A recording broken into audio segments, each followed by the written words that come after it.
प्यारे बच्चों, आज हम सीखेंगे कि लालच बुरी बला है और लालच करने के बहुत से नुकसान होते हैं। एक दफ़ा का जिक्र है कि एक बहुत मशहूर हलवाई तालीमाबाद नकल मकानी करके आता है। उसका हलवा बहुत मशहूर होता है।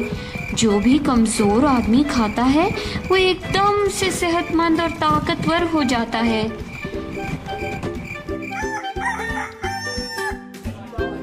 इसकी तालीमाबाद में भी खूब धूम मच जाती है। हर कोई इसके हलवे का दीवाना हो जाता है।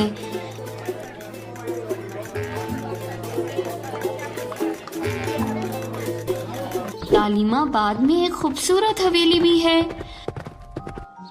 जो बहुत बड़ी है। उसमें मलिक साहब ने घोड़े भी रखे हुए हैं।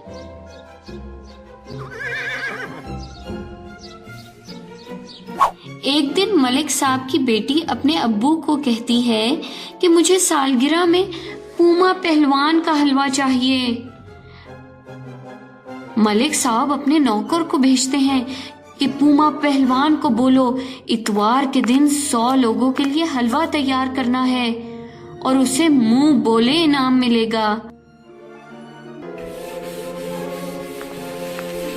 जब नौकर पहलवान को ये पैगाम देता है तो वो खुशी से फूले नहीं समाता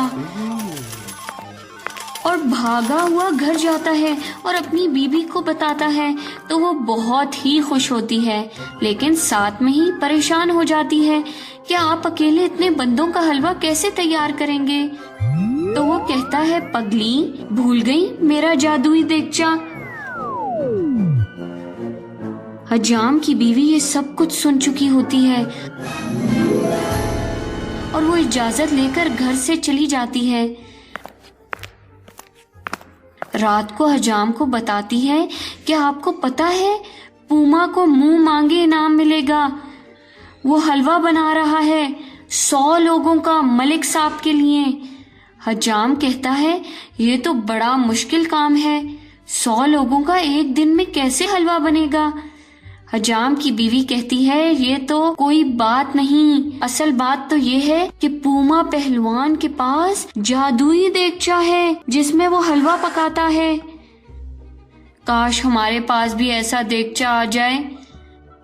दोनों फिर सोचने लगते हैं कि जब पूमा पहलवान और उसकी बीवी हलवा देने जाएगी तो वो पीछे से देगचा ले लेंगे। हजाम और उसकी बीवी छुप के हलवाई को देख रहे थे। हलवाई देगचे को कहता है, पहलवान मैं पहलवान, सबसे अच्छी है मेरी दुकान, बना दे तू अब मुझे महान। और देगचा हलवा बनाने लगता है। इतने में हजाम और उसकी बीवी का कुत्ता भौंकना शुरू हो जाता है और वो उसको फौरन भगाते हैं।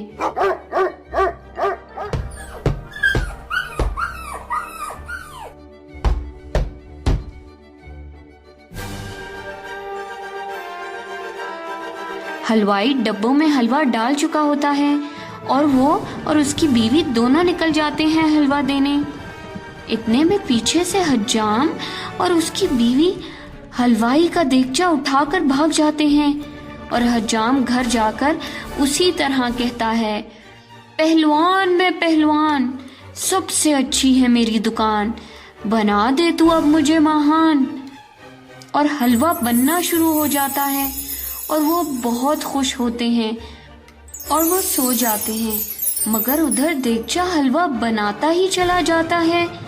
जब उनकी आंख खुलती है तो पूरा घर हलवे से भरा होता है और वो बहुत परेशान होते हैं, लेकिन देगचा हलवा बनाता ही चला जा रहा होता है और हलवा गलियों में और बाजारों में हर जगह चला जाता है और मिट्टी में भी मिल जाता है।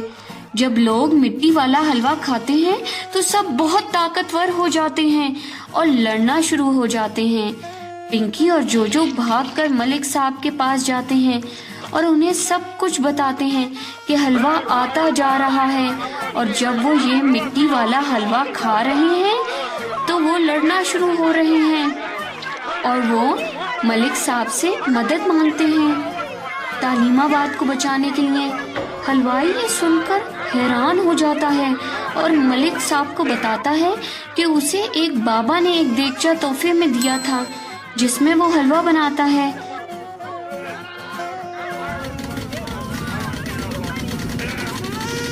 मलिक साहब पिंकी और जोजो को हलवाई के साथ हलवे को रोकने के लिए भेजते हैं और साथ ही इंस्पेक्टर ठाकुर को फोन मिला देते हैं।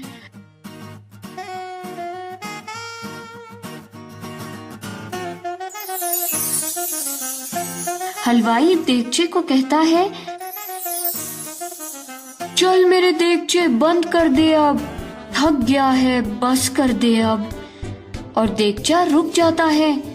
ठाकुर और मलिक दोनों हज्जाम और उसकी बीवी से पूरे तालिमाबाद की सफाई करवाते हैं और उसके बाद उनको लालच की सजा भी देते हैं और इंस्पेक्टर ठाकुर उनको जेल में ले जाते हैं।